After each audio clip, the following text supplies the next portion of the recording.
The Krillian exodus, the stars looked cold and empty through the viewing window of the command bridge.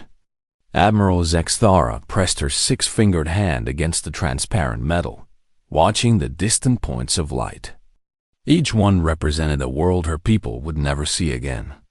Behind those stars, somewhere in the darkness, death was coming for them.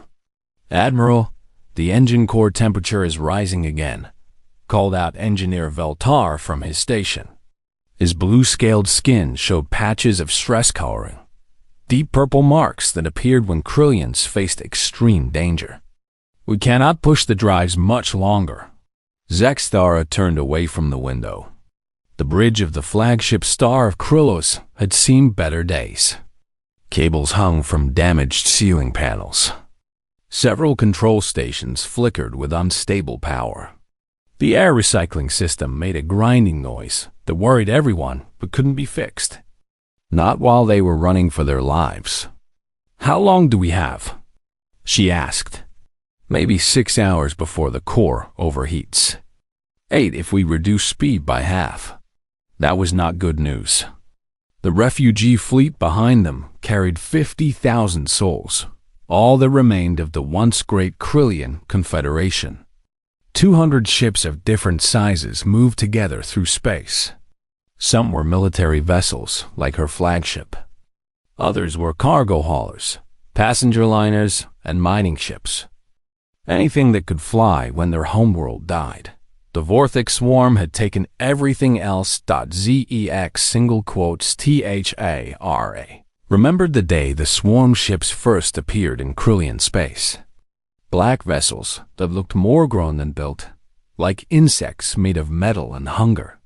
They had swept through the outer colonies first. No communication, no demands, no mercy. They simply arrived, consumed everything living, and moved on to the next world. The Confederation Navy had tried to fight. Their ships were powerful. Their weapons were advanced. Their tactics had won wars against other civilized species for centuries. None of it mattered against the swarm. The Vorthic fought with perfect coordination, as if every ship shared the same mind. They absorbed damage that should have destroyed them. They learned from each battle and adapted. World after world fell.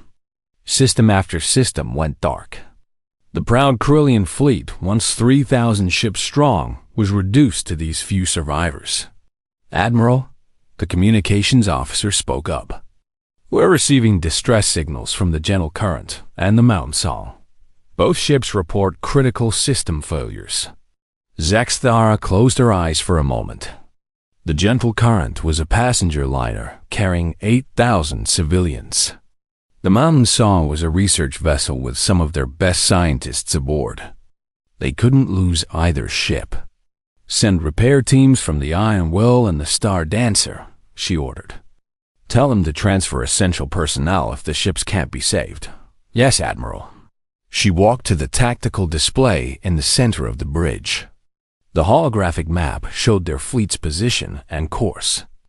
They were 3 days out from the nearest star system, traveling through empty space between galaxies. It was supposed to be safe here. The Vorthic had never followed prey this far from inhabited systems before, but something felt wrong. "Sensor Officer Krixna, run another deep scan behind us," Zexthara said. The young Krillian's hands moved quickly over her controls. Her large, dark eyes reflected the scanner displays as data flowed across the screens. After a few minutes, her skin began showing stress marks. "Admiral, I'm detecting movement. Very faint, but definitely there. Multiple contacts, approximately 47 hours behind us." The bridge went quiet. Even the damaged air recycling system seemed to stop its grinding for a moment. "How many?" Zexthara asked, though she feared the answer. Difficult to determine at this range. "At least 50 ships. Maybe more. They're moving fast, much faster than we can travel with our damaged engines." 50 ships. The remaining Krillian fleet had 37 vessels capable of fighting. The rest were civilian ships with no weapons. Even if all their military ships were in perfect condition, 50 Vorthic ships would be a difficult battle. With their current damage and low ammunition, it would be a massacre. Time until they reach us? She asked. If they maintain current speed, and we continue at reduced power, 16 hours. 16 hours. Zexthara felt the weight of 50,000 lives pressing down on her shoulders. These people had trusted her to lead them to safety. Parents with children. Scientists carrying the knowledge of their civilization. Artists who remembered the songs of their lost homeworld. All looking to her for salvation she couldn't provide. Options? She asked her staff. We could scatter the fleet, suggested Commander Rexpol, her tactical officer. Some ships might escape if we split up. The civilian ships can't survive alone, Beltar pointed out. They need our protection and support. We could try to fight them here, Rexpol continued. Use the asteroid field near the edge of this system as cover. Zexthara studied the tactical display. The asteroid field was 3 hours away at their current speed. It would provide some protection, but not nearly enough. The Vorthic had destroyed fleets hiding in asteroid fields before. What about the emergency distress beacon? Asked the communications officer. We could activate it and hope someone responds. Who? Rexpol's scales darkened with despair. Every civilization we know of is either dead or running like us. There's no one left to answer. Zexthara stared at the tactical display, watching the small icons representing their fleet. Such a tiny cluster of lights in the vast darkness of space. The last survivors of a species that had once ruled dozens of star systems. Continue course toward the asteroid field, she decided. Begin preparations for our last stand. All civilian ships should transfer non-essential personnel to the most protected vessels. Military ships will form a defensive screen. Admiral, Krixna called out suddenly. The Vorthic fleet is accelerating. They'll reach us in 12 hours, not 16. 12 hours. Zexthara felt her own stress marks appearing on her skin. In 12 hours, the Vorthic would fall upon them like predators on wounded prey. The last chapter of Krillian history would end in this cold, empty space between the stars. Continue monitoring their approach, she ordered, and activate the emergency beacon. Even if no one can reach us in time, perhaps someone will find our final message and know what happened here. The bridge crew worked in grim silence, preparing for an impossible battle. Outside the viewing window, the stars continued their eternal dance, indifferent to the small tragedy about to unfold in their midst. Somewhere behind them, death approached on dark wings, patient and relentless as always. The unlikely saviors. 10 hours had passed since Admiral Zexthara gave the order to prepare for their final battle. The Krillian refugee fleet had reached the asteroid field, but their hopes of finding good defensive positions had been crushed.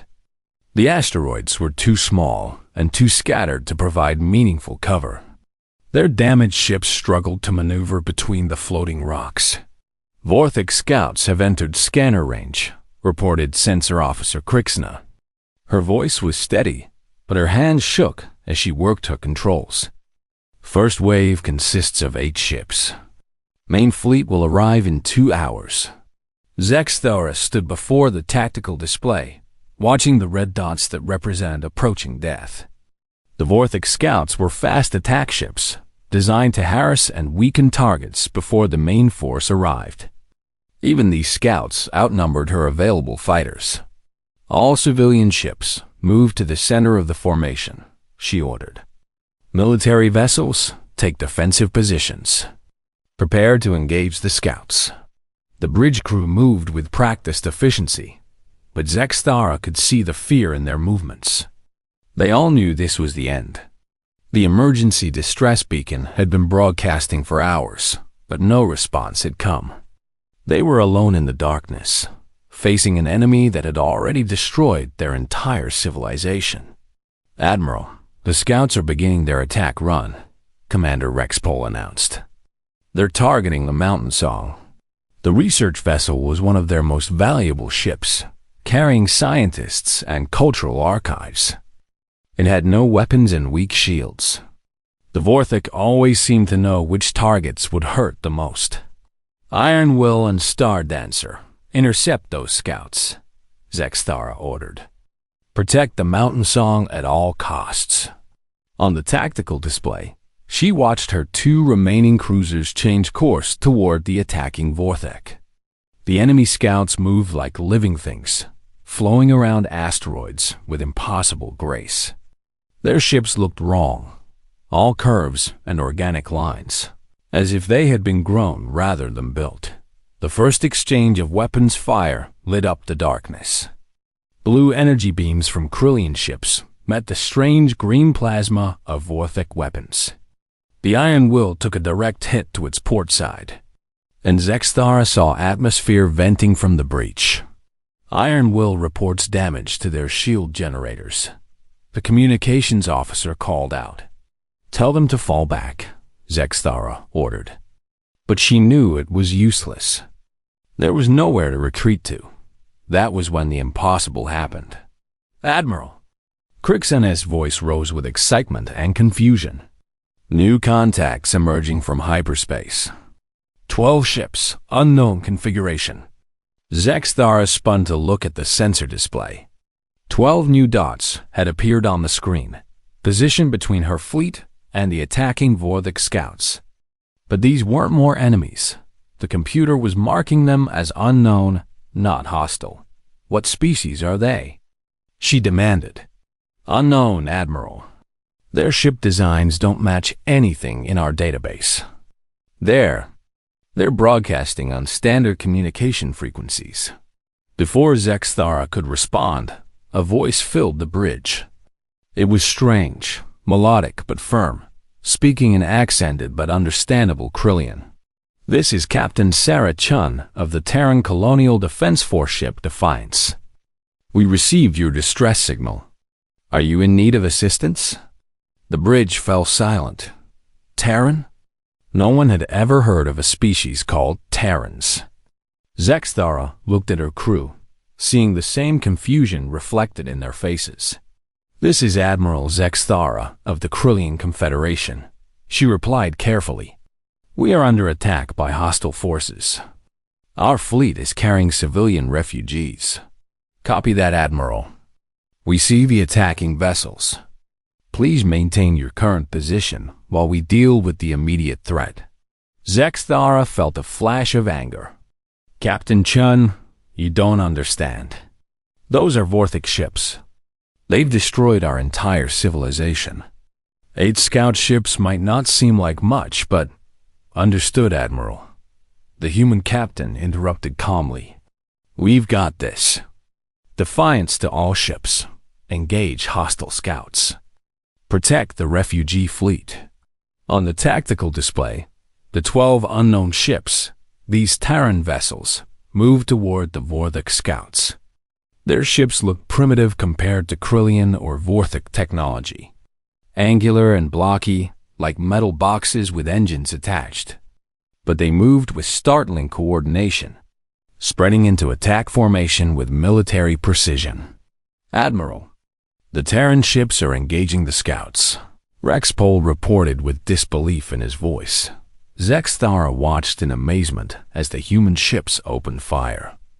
Their weapons were kinetic, actual projectiles rather than energy beams.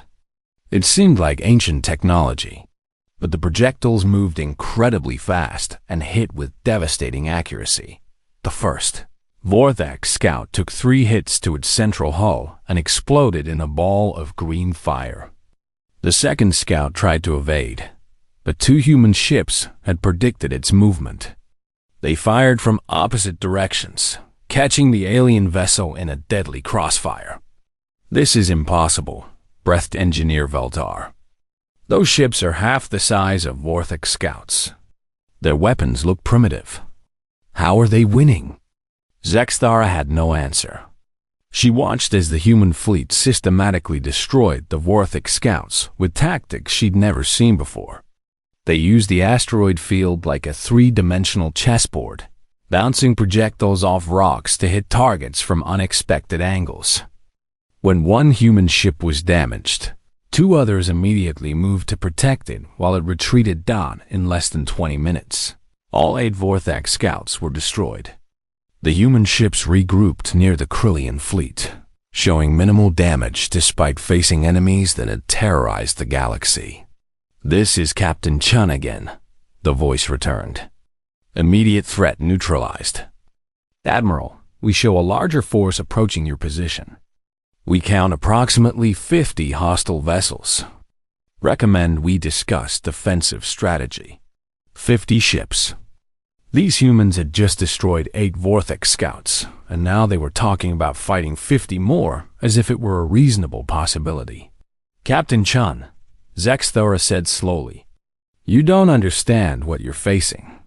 The Vortex swarm has destroyed dozens of civilizations. 50 of their ships could destroy 100 of ours. You should retreat while you still can." There was a pause before the human captain replied.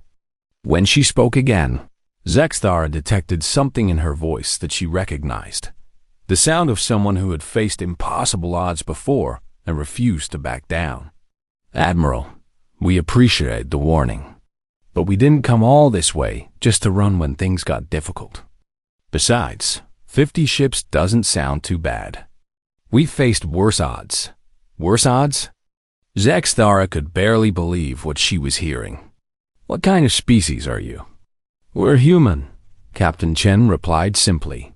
"We're from a planet called Earth, and we have a rule about leaving people behind when they need help. So if you're willing to work with us, we'd like to discuss how we're going to get your people out of here safely." Zexthara looked around her bridge. Her crew stared back at her with expressions of hope she hadn't seen in months. These humans, these unknown Terrans, had just offered to stand between 50,000 refugees and the most dangerous force in the galaxy. It was insane. It was impossible. But as she watched the small, blocky human ships maintaining formation around her fleet, Admiral Zexthara realized that sometimes insane and impossible were the only options left. "Captain Chun," she said, "we accept your assistance. What do you need from us?" Impossible tactics. The main Vorthok fleet emerged from hyperspace like a dark storm breaking over the asteroid field. 50 ships materialized in perfect formation, their organic hulls gleaming with a wet, living sheen that made them look more like sea creatures than spacecraft. Each vessel was massive. The smallest was twice the size of Admiral Zexthara's flagship. "By the sacred stars," whispered Commander Rexpaul, as he watched the enemy fleet spread across the tactical display. "I've never seen so many of them in one place." Zexthara felt the familiar chill of absolute terror, but something was different this time. The 12 human ships had positioned themselves in a defensive screen between the refugees and the approaching swarm. Their formation looked wrong by every tactical manual she'd ever studied. But there was something about their positioning that felt intentional. "Captain Chun," she called over the communication link. "The main fleet has arrived. Recommend immediate retreat to hyperspace." "Negative, Admiral," came the calm reply. "We're right where we want to be. All Terran ships, begin Patent Delta 7. Let's show these bugs how humans fight." On the tactical display, the human ships began moving in a way that defied military logic. Instead of forming a defensive wall or retreating to better positions, they scattered into the asteroid field like leaves in a storm. But as Zexthara watched more closely, she realized their movements weren't random at all. "They're using the asteroids as cover," observed Sensor Officer Krixna. "But that's impossible. The rocks are moving too fast, and the spaces between them are too small for ship navigation." The Vorthok fleet began its attack. Streams of green plasma lanced out from their weapons, searching for targets among the floating rocks. But the human ships seemed to dance between the deadly beams, using their smaller size and incredible maneuverability to avoid destruction. Then the humans began firing back. And Zexstar saw something that made her question everything she knew about space combat. The human ship, Ranger, was being pursued by a Vorthic cruiser through a cluster of asteroids. Instead of running or turning to fight, the human vessel fired its kinetic weapons at a large asteroid directly ahead of its pursuer. The projectiles shattered the rock, sending fragments flying in all directions. The Vorthic ship, traveling too fast to avoid the debris field, slammed into dozens of sharp stone pieces. Its organic armor cracked and atmosphere vented from multiple breaches. Did they just use an asteroid as a weapon? Engineer Veltar asked in amazement, but the humans weren't finished. As the damaged Vorthic cruiser tried to retreat, two other human ships appeared from behind neighboring asteroids. They had been waiting in ambush, using the rock formations to hide their heat signatures. Their concentrated fire crippled the cruiser's engines, leaving it drifting helplessly. Star Dancer to Admiral Zexstar came a transmission from one of her own ships. Are we seeing this correctly? The humans are winning? Zexstar could hardly believe it herself, but the tactical display didn't lie. 3 Vorthic ships were already destroyed or disabled, while the human fleet remained intact. But how was it possible? Captain Chun, she called out, your tactics are unlike anything in our military databases. How are you accomplishing this? We're improvising, Admiral, Chun replied, and Zexstar could hear weapon fire in the background. Humans are pretty good at making things up as we go along. Plus, we've been fighting in asteroid fields since before we had faster-than-light travel. It's familiar territory. As if to demonstrate her point, the human destroyer Courage executed a maneuver that should have been suicidal. A massive Vorthic dreadnought was bearing down on it, weapons charging for a killing shot. Instead of retreating, the Courage accelerated directly toward the enemy ship. At the last possible second, it fired its maneuvering thrusters and spun sideways, passing under the dreadnought's belly while firing its full weapons load into the larger ship's unarmored underside. The Vorthic dreadnought shuddered as explosions rippled along its hull, but it was far from destroyed. It turned to pursue the Courage, which was now retreating toward a cluster of large asteroids. That human ship is damaged, Rexpol reported. Its port engine is failing. It won't be able to outrun the dreadnought. But once again, the humans surprised them. Instead of trying to escape, the Courage flew directly between 2 massive asteroids, barely fitting through the gap. The much larger Vorthic dreadnought couldn't follow through such a narrow space, but it positioned itself at the exit point, waiting for the human ship to emerge. It was then that Zexstar understood the true brilliance of human tactics. The Courage hadn't been retreating. It had been leading the dreadnought into a trap. As the Vorthic ship waited at the asteroid gap, 3 other human vessels emerged from hiding spots among the rocks. They had surrounded the enemy ship while it was focused on a single target. The concentrated fire from 4 human ships overwhelmed the dreadnought's defenses. Its organic armor bubbled and cracked under the kinetic bombardment. Secondary explosions began tearing through its hull as internal systems failed.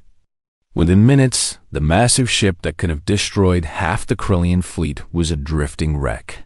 Impossible, breathed Veltar. A dreadnought-class vessel destroyed by 4 smaller ships. The mathematics don't support it. Maybe their mathematics are different from ours, Zexstar replied quietly. The battle continued for another hour, but the outcome became increasingly clear. The Vorthic fleet, accustomed to crushing civilized opponents through overwhelming force, found themselves fighting an enemy that refused to follow established patterns. Every time they adapted to human tactics, the humans changed their approach. When the Vorthic ships bunched together for mutual support, human vessels would appear from unexpected directions, firing at extreme range before disappearing back into the asteroid field. When the aliens tried to spread out to cover more area, The humans would concentrate their fire on isolated targets, destroying them before help could arrive. The most shocking moment came when the human ship, Determination, suffered critical damage to its main engines. Pursued by two Vorthic cruisers, it should have been an easy kill. Instead, Captain Torres of the Determination did something no sane being would attempt. He rammed his crippled ship directly into one of the pursuing vessels. ZEX. Dara watched in horror as the human ship struck the Vorthic cruiser at full velocity. The impact should have destroyed both vessels instantly. But somehow, impossibly, the Determination survived. Its reinforced bow section punched through the organic hull of the enemy ship like a spear. The Vorthic cruiser exploded from internal damage, while the human ship, though heavily damaged, remained functional. Determination to Fleet Command came a cheerful voice over the communication system. We're still in the fight. Just need a few minutes to patch some holes. They're insane, Rexpol muttered. Absolutely insane. No, Zexthara corrected, watching as the human fleet regrouped for another attack. There's something else entirely. As the battle raged on, she began to understand what made these humans so formidable. It wasn't just their unconventional tactics or their willingness to take enormous risks. It was their refusal to accept defeat, even when facing impossible odds. Every time they were cornered, they found a new way to fight back. Every time they were outnumbered, they turned their disadvantages into weapons. By the time the last Vorthic ship limped away into hyperspace, 37 enemy vessels had been destroyed or disabled. The human fleet had taken damage, but not a single ship had been lost. They had accomplished something no other species in the galaxy had managed. They had defeated a major Vorthic force in open combat. Admiral, Captain Chun's voice came over the communication link. The immediate area is secure, but we need to discuss getting your people somewhere safer. That wasn't their main fleet, just a hunting pack. The real swarm is probably not far behind. The impossible escape. Long-range sensors are detecting massive hyperspace disturbances, reported Krixna, her voice tight with controlled fear. The main Vorthic swarm is approximately 6 hours out. I count at least 300 ships. The temporary relief Admiral Zexthara had felt after the human victory evaporated instantly. 300 Vorthic ships. Even these incredible humans couldn't fight odds like that. The brief hope that her people might survive began to fade again. Captain Chun, she called urgently, you need to retreat immediately. The main swarm is coming, and we cannot ask you to face those numbers. Understood, Admiral, came the calm reply. But we're not leaving your people behind.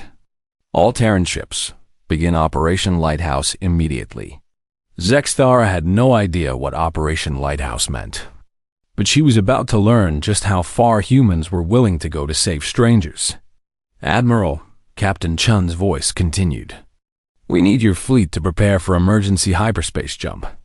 All ships, maximum range, any direction that takes you away from here. Captain, that's impossible. Engineer Valtar interrupted on the communication channel. Half our ships have damaged hyperspace drives. The others are running on emergency power. We might get 3 or 4 ships to safety, but the rest... That's where we come in, Chun replied. We're going to transfer power cores, shield generators, and technical crews to your ships. It's going to be dangerous, but it's the only way to get everyone out of here. Zexthara felt her heart skip a beat. Captain, you're talking about gunning your own ships to repair ours. That would leave you defenseless. Not defenseless. Admiral, just creative. Trust us. We've done this kind of thing before. Over the next hour, Zexthara watched something that challenged everything she thought she knew about military doctrine. The human ships began docking with damaged Krillian vessels, and their crews swarmed over the broken systems like organized chaos. They worked with incredible speed and efficiency. but also with a complete disregard for standard safety protocols. Human engineers crawled through damaged sections that were still venting atmosphere, somehow sealing breaches with tools and materials they seemed to carry with them. They transferred power cores from their own ships, connecting alien technology with improvised adapters that shouldn't have worked, but somehow did. "This is Engineer Martinez from the Defiance," came a voice over the communication link. "I'm looking at your hyperspace motivator on the gentle current. The primary coils are fried, but I think I can reroute power through the secondary systems if we boost the input by about 40%. That will overload the entire assembly," protested the Krillian engineer. "It's not designed to handle that much power." "That's okay," Martinez replied cheerfully. "We'll reinforce it with some spare plating from our cargo hold. It won't be pretty, but it should hold together long enough for one jump." On the mountain song, a team of human technicians was installing a complete shield generator array salvaged from their own ship. They worked in the vacuum of space, using magnetic boots and safety lines, moving heavy equipment through airlocks with remarkable coordination. "How are they doing this so quickly?" asked Commander Rexpol as he watched the repair operations on the tactical display. "They're not following procedure," observed Veltar with something like awe in his voice. "They're just making it up. But it's working." The most remarkable scene was taking place aboard Zexthar's own flagship. Captain Chun had personally led a boarding party to help repair the Star of Krillis' navigation systems. The human captain was currently elbow-deep in the primary computer core, rewiring circuits with tools that looked like they had been improvised from spare parts. "The problem is here," Chun explained to the Krillian navigation officer. "Your quantum processors are running too hot because the cooling system is damaged. But if we reroute power through these secondary pathways and install these heat sinks from our ship's computer system..." "Captain, those heat sinks aren't designed for our technology," the officer protested. "The connection protocols are completely different." Chun grinned, an expression that Zexthar was beginning to recognize as distinctly human. "That's what universal adapters are for. Plus a little creative rewiring." She pulled out a device that looked like it had been built from random electronic components and began connecting it between the two incompatible systems. Sparks flew from the connections, but somehow the improvised solution held together. "There," Chun said with satisfaction. "Your navigation computer should be running at about 80% efficiency. Not perfect, but good enough to calculate a hyperspace jump." As the repairs continued, Zexthar began to realize the true scope of what the humans were doing. They weren't just sharing spare parts. They were systematically stripping their own ships to save the Krillian fleet. Power cores, shield generators, computer systems, even crew members were being transferred to ensure the refugee ships could escape. "Captain," she called out as Chun finished working on the navigation system, "you're sacrificing your own ship's capabilities to save us. What happens when the main swarm arrives?" Chun wiped grease from her hands with a cloth and looked at Zexthar with those strange, determined eyes that seemed to be a human characteristic. "Admiral, we've got a plan for that too. But first, let's make sure your people are ready to jump."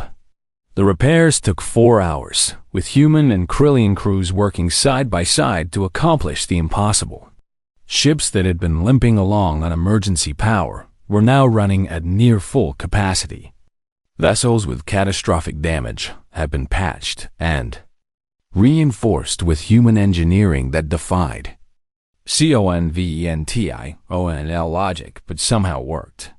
"All ships report ready for hyperspace jump," announced the communications officer. But even as he spoke, alarms began sounding throughout the fleet.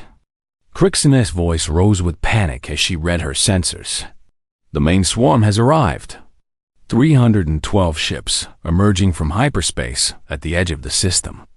On the tactical display, a wall of red dots appeared, moving toward them with terrifying purpose. The main Vorthic swarm was unlike anything Zexthara had seen before. Massive hive ships, surrounded by clouds of smaller vessels, all moving in perfect coordination like a single organism. All civilian ships begin immediate hyperspace jump. Chun ordered. Military escort vessels, prepare to cover the evacuation. But there was a problem. The gentle current, carrying 8,000 refugees, was having trouble with its patched hyperspace drive. The improvised repairs were holding, but the ship needed more time to charge its jump capacitors. Gentle current reports 30 more seconds until ready. Called out Rex single quotes Paul.30 seconds. Zexthara watched the approaching swarm and knew they didn't have 30 seconds. The first wave of Vorthak attack ships would reach them in less than 20. That was when the humans did something that would haunt her dreams and inspire her people for generations to come. All Terran ships. Captain Chun's voice rang out over the communication system. Assume defensive formation around the gentle current. We hold the line until she jumps. 12 human ships, already weakened by giving away their essential systems, positioned themselves directly between the massive Vorthak swarm and the defenseless refugee ship. It was a gesture so suicidal, so selflessly brave, that for a moment Zexthara couldn't find words to respond. "Captain, you can't," she finally managed. "There are too many of them." "Admiral," Chen replied, and there was something in her voice, a warmth and determination that Zexthara would remember for the rest of her life. "This is what humans do. We don't leave people behind." The first Vorthak ships opened fire just as the gentle current disappeared into hyperspace. The remaining human fleet, outnumbered 30 to 1, opened fire on the approaching swarm. New alliances, the impossible happened again. As the massive Vorthak swarm closed in on the 12 remaining human ships. Captain Chun's voice cut through the chaos with an order that made no sense to anyone except her crew. All ships, execute Prometheus Protocol. Target the binary star system. Coordinate 77 Alpha. Admiral Zexthara looked at her tactical display in confusion. Chen was talking about the twin stars at the center of the system. Two massive, unstable suns locked in a dangerous orbital dance. But they were nowhere near those stars. What could the humans possibly accomplish by targeting them from this distance? "Captain, what are you doing?" she called out urgently. "Something we really hope works," Chun replied. "All ships, fire quantum torpedoes on my mark. Targeting the smaller star's magnetic containment field." Quantum torpedoes? Zexthara had heard of such weapons, but had never seen them used. They were theoretical devices that could disrupt the fundamental forces holding matter together. Most civilizations considered them too dangerous to deploy, but the humans, it seemed, had no such reservations. "Mark!" Chun shouted. 12 ships, spread across thousands of kilometers, fired simultaneously at a target millions of kilometers away. Their torpedoes streaked through space, leaving trails of twisted spacetime in their wake. The weapons were so precise that they all arrived at the target within nanoseconds of each other. For a moment, nothing seemed to happen.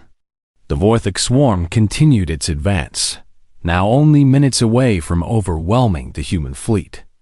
Then the smaller of the two stars began to flicker. "By the sacred void," whispered Engineer Veltar, watching his instruments. "They've destabilized the stellar magnetic field. The star is going to collapse." What followed was a demonstration of cosmic violence that few beings had ever witnessed. The smaller star, its internal forces suddenly disrupted, began imploding at an incredible rate. But because it was locked in orbit with its larger companion, the gravitational effects were catastrophic. Massive stellar material began streaming between the two suns as their gravitational dance became a death spiral. Solar flares erupted from both stars, sending waves of radiation and charged particles throughout the system. Most importantly, the gravitational distortions began affecting hyperspace in the region, making faster-than-light travel impossible. The Vorthic swarm found itself trapped in normal space, unable to pursue the escaped refugee fleet or summon reinforcements. But they were still 300 ships against 12, and they were close enough to attack. "All ships, Phase 2, Chan ordered calmly. "Remember, we just need to buy time for the gravitational wave to build." What followed was the most impossible battle Zexthara had ever witnessed. The human ships, outnumbered 25 to 1, began dancing through the Vorthic fleet like predators among prey.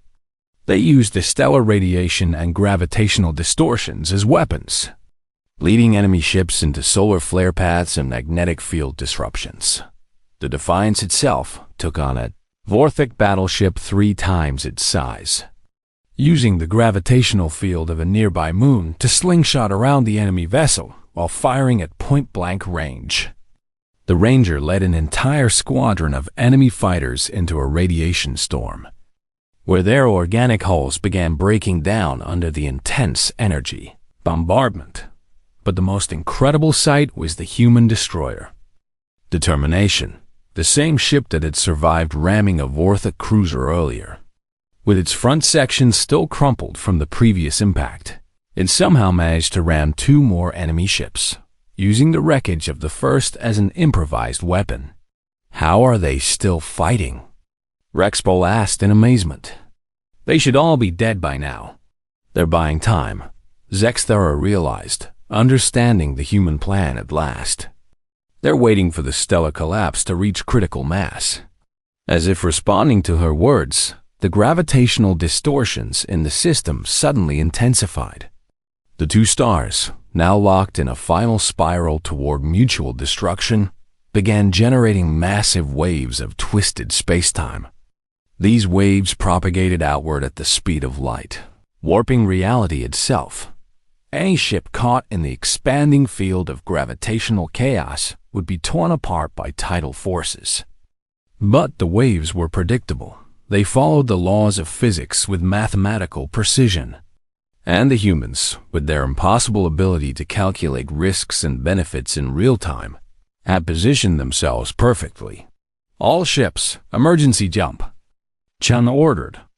"Execute on my mark." "Mark!" The 12 human ships vanished into hyperspace just seconds before the gravitational wave reached their position. The Vorthic swarm, caught completely off guard by the cosmic catastrophe, had no time to escape.